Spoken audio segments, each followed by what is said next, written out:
राधे राधे, जय जय श्री राधे। आप सभी के हृदय विराजमान मेरे प्यारे प्रभु को प्रणाम। भक्त भक्ति भगवंत गुरु, चतुर नाम वपु एक, तिनके पद वंदन किए, नासत विघ्न अनेक। सब कुछ दीना आपने, भेंट करूं क्या नाथ, नमस्कार की भेंट लो, जोड़ूं दोनों हाथ। जय जय श्री राधे। मीरा के गिरधर गोपाल की जय। आज से हमारा मन है कि अब 10-15 मिनट का भक्त मालूम मीरा जी का चरित्र करके अब मीरा जी का आगे हम चरित्र लेकर के जावें, परंतु समय की व्यस्तता रहने की वजह से रोज़ नहीं हो पा रहा है। अब कोशिश करके रोज़ करने की कोशिश करेंगे। तो अब हम चलते हैं मीरा जी के देश। मीरा जी के लिए मंदिर बन चुका था और मीरा तो हर बात से बेखबर थी, परंतु महल में चर्चाएं बहुत होने लगी थी मीरा जी के बारे में। परंतु भोजराज जी हर ढाल बनकर के बैठे थे और परिवार के क्रोध को और अपवाद को सैल भाले की तरह अपनी छाती पर ही झेल लेते थे और इधर मीरा जी को कोई खबर होने ही नहीं देते थे। सब बात अपने ऊपर लेकर के उनका जीवन चल रहा था। इधर कल ही बताया था कि छोटे भाई का विवाह हो चुका था, रतन कंवर जी का, और कुछ तो बातें कम हो गई थी क्योंकि नई नई बहू घर में आई थी तो सब उन्हीं की आवभगत में लगे रहते थे। और एक दिन ऐसा होता है कि समय पा करके छोटे भाई इधर भोजराज जी से मिलने आते हैं और इधर हमारी मीरा जी का तो अब आजकल मीरा पग धरती किधर थी और पैर पड़ते किधर थे। मीरा के कई बार चोट भी लग चुकी थी क्योंकि मीरा अब अपने आपे में रहती ही नहीं थी। और मीरा तो जब भी बैठती ठाकुर जी के आगे पहले तो श्रृंगार करती और भोग लगाती और फिर पद गाते गाते रोने लग जाती और कभी कभी तो अचेत अवस्था उनकी हो जाती, ध्यान ही नहीं रहता। और मीरा जी ने आज सुंदर सलोने श्याम सुंदर का श्रृंगार किया। सुंदर श्याम छबीले थारो अब श्रृंगार सजाऊंगी और पीली पगड़ी खोल के आज लाल पगड़ी बांधूंगी और मणिमाणिक का डोरा कंठी चौकी फेर पुआऊंगी। और कह रहे हैं कमर कनोरी बांध कटी बिच पावन नुपुर पहनाऊंगी और काजल सार, आज आपकी आंखों में सुंदर सा काजल लगाऊंगी और पुष्पों की माल पहनाऊंगी। ले दर्पण थाने नहीं रखाऊं और अगर नज़र लगी तो राई लून उतारूंगी और मीरा के प्रभु गिरधर नागर चरण कमल चितलाऊंगी। और मीरा जी श्रृंगार करके ठाकुर जी को दर्पण दिखाती हैं और फिर लेकर के अपना एक तारा और मीरा बैठ जाती है कि ऐसी मुझसे क्या भूल हो गई जो आप दर्शन देते हो और फिर चले जाते हो और मेरे पास तो ऐसा कुछ है भी नहीं। मैं सोचती हूँ मेरे जीवन धन मैं आपको क्या दूँ, जो धन मैं तुमको देना चाहती हूँ वह तो तुम्हारा ही है और तुमने मुझको और आप तो मुझको प्राणों से प्यारे हो। मैं सदा तुम्हारी हूँ, तुम्हारी ही वस्तु और तुमको देती हूँ। यानी मीरा ने अपने आप को ठाकुर जी को सौंप दिया और तुम पर बलिहारी और न्योछावर हूँ। और मीरा कहती है औरों के तो अनेक हैं परंतु मेरे तो प्रियतम तुम एक ही हो और अधिक क्या कहूँ, संपूर्ण साधनों की सिद्धि सफलता मेरे एकमात्र तुम ही हो। और मीरा कहती है देह धन और परिवार का बंधन तो अब टूट ही गया है, भोग और मोक्ष का रोग भी मिट गया है, बस अब तो तुमसे मिलने का संयोग मिल जावे और पाकर के हे प्रीतम मैं धन्य धन हो जाऊंगी। और मीरा फिर आंखें भर आती है और मीरा टेर लगाती है, तेरत टेरत हारी दुखियारी, सुध लीजो आए हमारी, तेरत हारी दुखियारी, सुध लीजो आए हमारी। और मीरा जी गिरधर गोपाल को बहुत याद करती है। तुम आते नहीं गिरधारी क्यों, इतना क्यों हमें तरसाते हो, अब प्राण पखेरु उड़ने लगे, तुम आए हमें बचाते नहीं।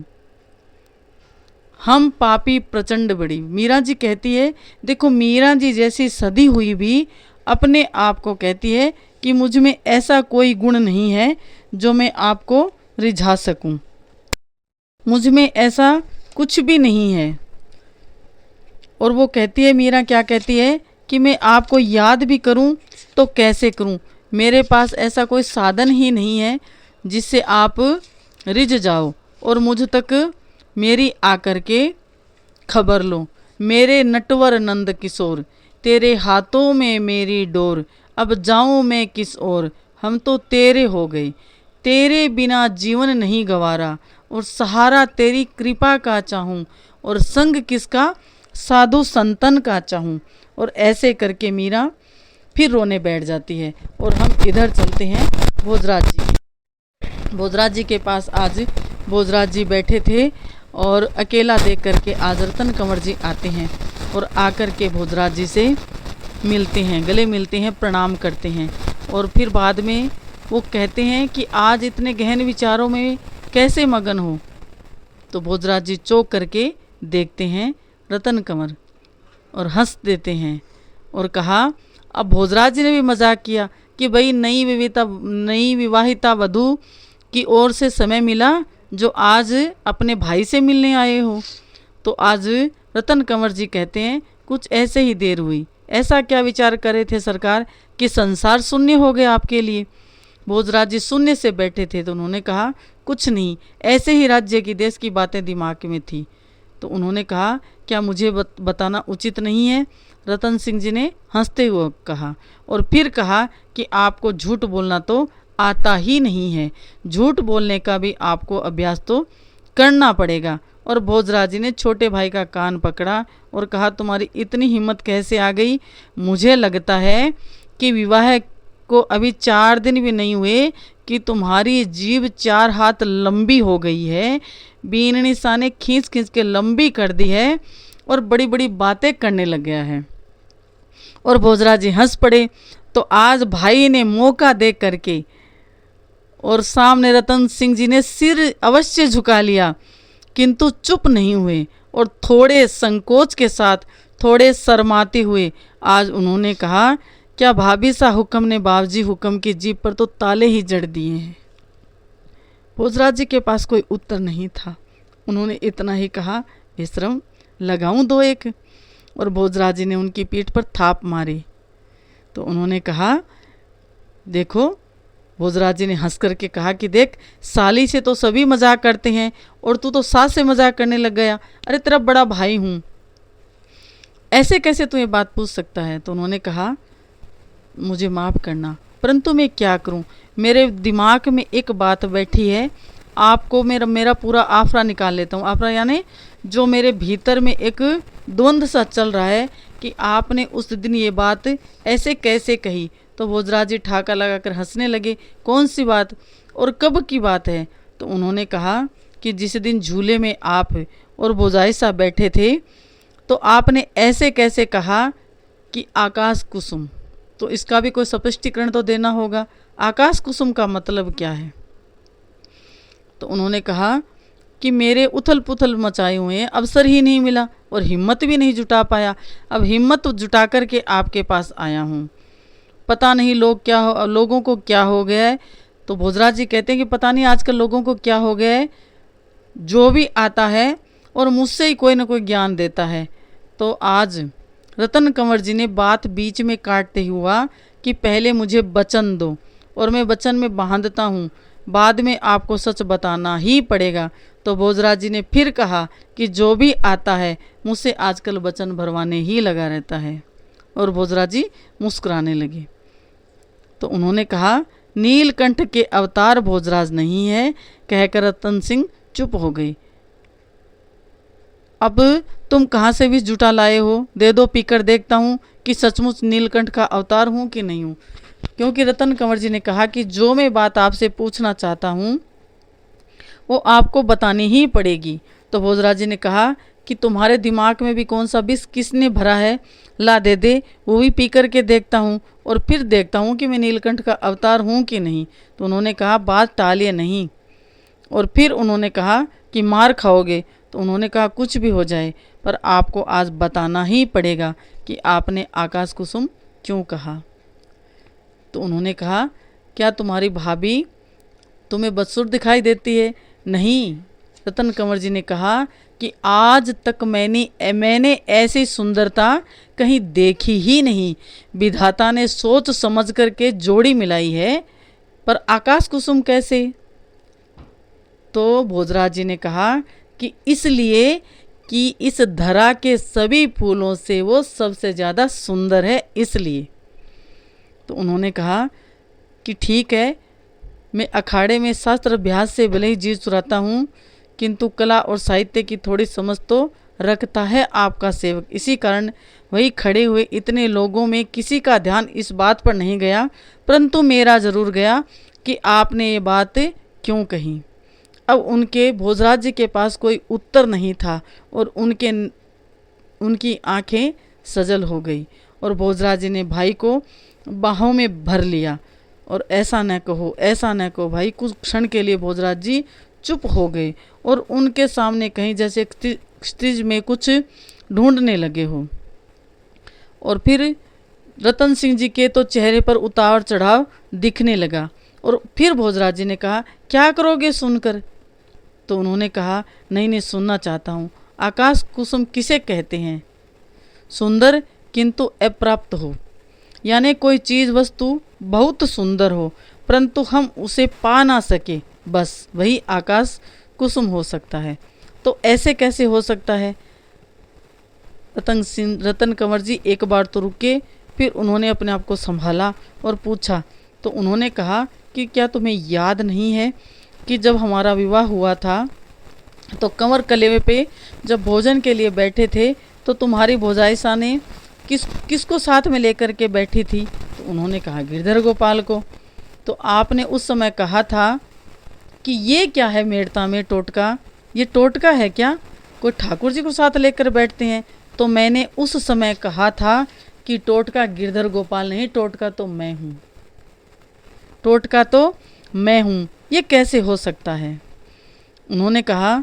फिर भोजराज जी ने आज पहली बार अपनी जबान पर जो सच्चाई थी वो लेकर के आए कि यदि तुम्हें ज्ञात हो कि जिसे तुम ब्याह करके लाए हो वो पर स्त्री है तो तुम क्या कहोगे और क्या करोगे? पर स्त्री कैसे?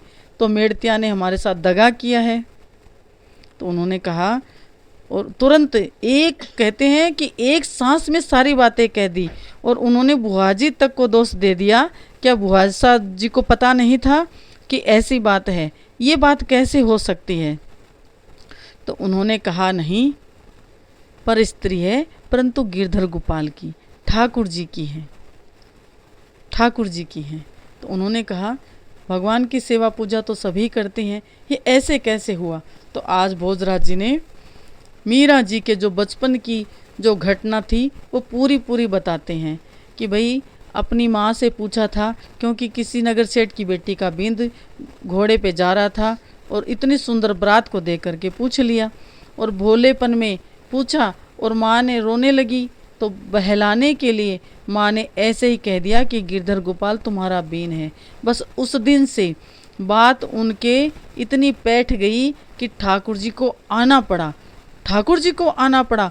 जैसे ही सुना रतन सिंह जी तो आश्चर्य में भर करके उठ खड़े हुए। उन्होंने कहा ऐसे कैसे हो सकता है? और आपने विश्वास कर लिया, भगवान को तो सभी मानते हैं। तो उन्होंने कहा मैं ऐसे मानने वालों में से नहीं था। तो क्या हुआ, ऐसा क्या हुआ? तो उन्होंने कहा हाँ, अक्षय तृतीया के यानी पहली रात उनका विवाह ठाकुर जी के साथ हो गया था।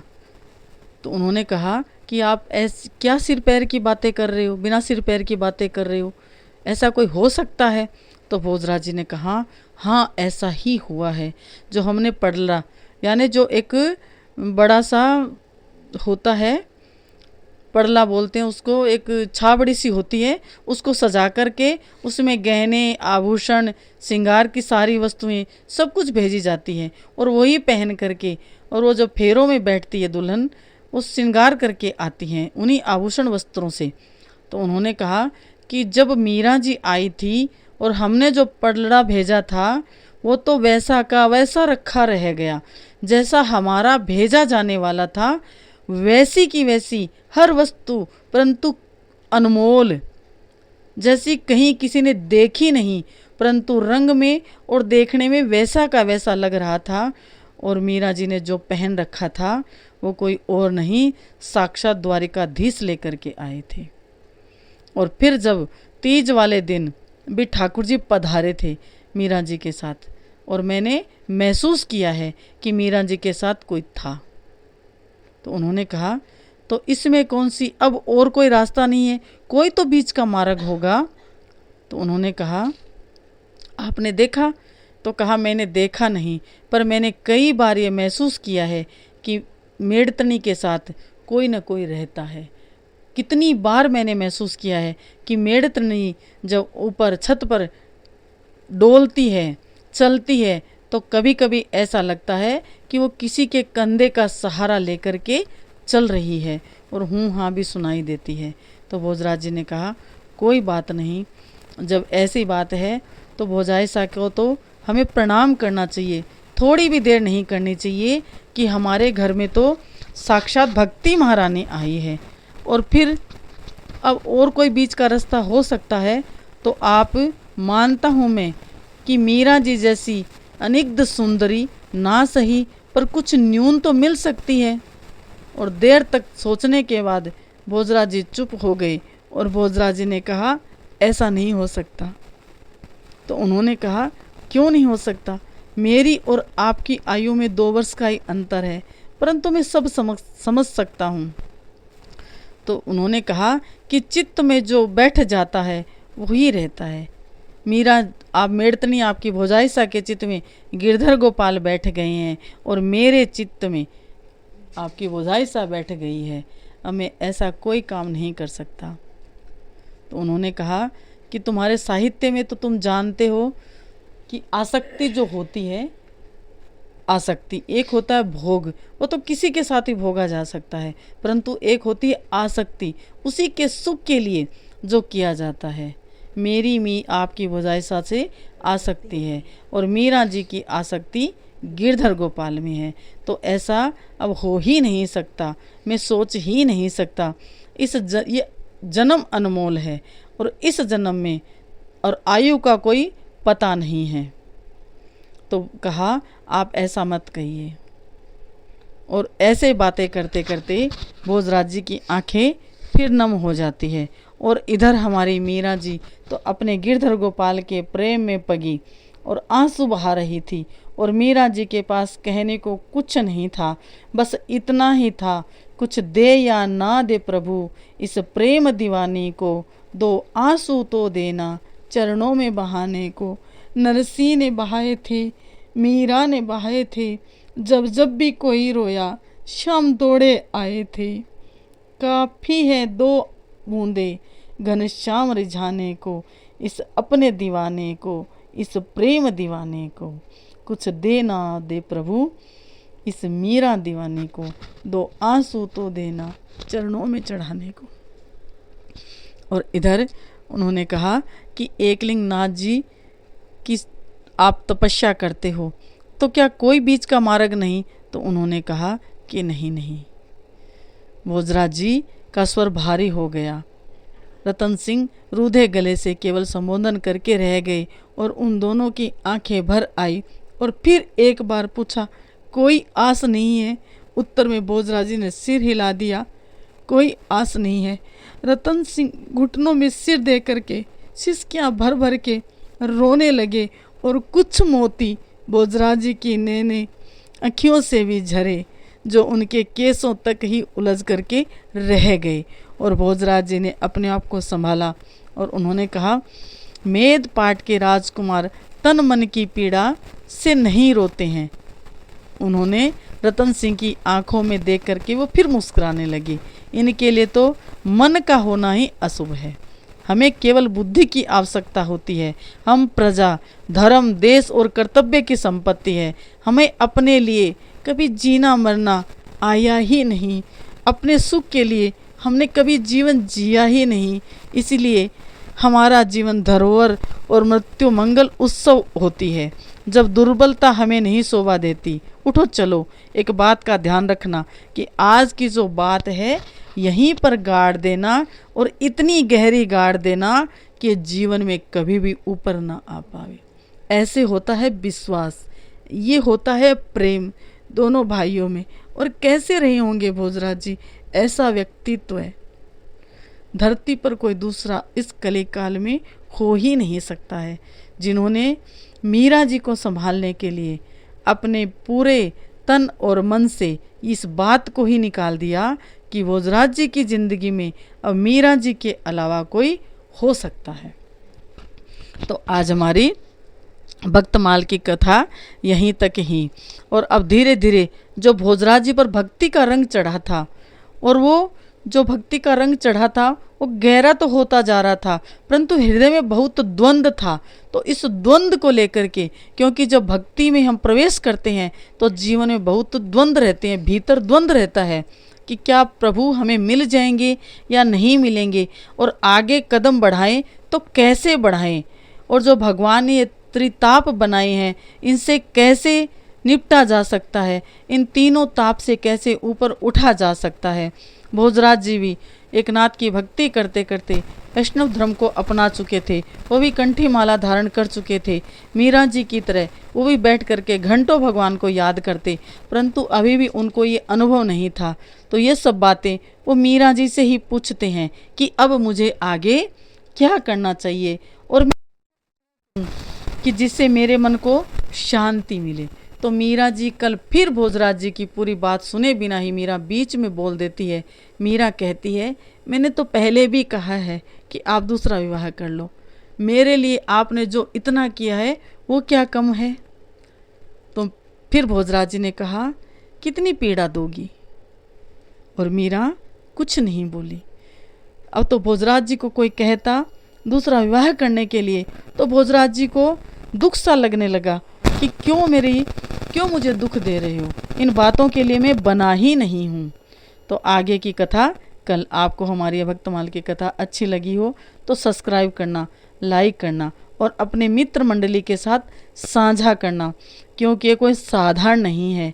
ये हमारी मीरा जी का चरित्र है, और इस मीरा जी के चरित्र में जो सबसे बड़ा किरदार हम कहते हैं, जो सबसे बड़ा रीढ़ की हड्डी जिसको हम कहते हैं, जो सबसे बड़ा मार्मिक और जो सबसे ज़्यादा हृदय को छू देने वाला कोई प्रसंग है तो भोजराज जी का व्यक्तित्व है।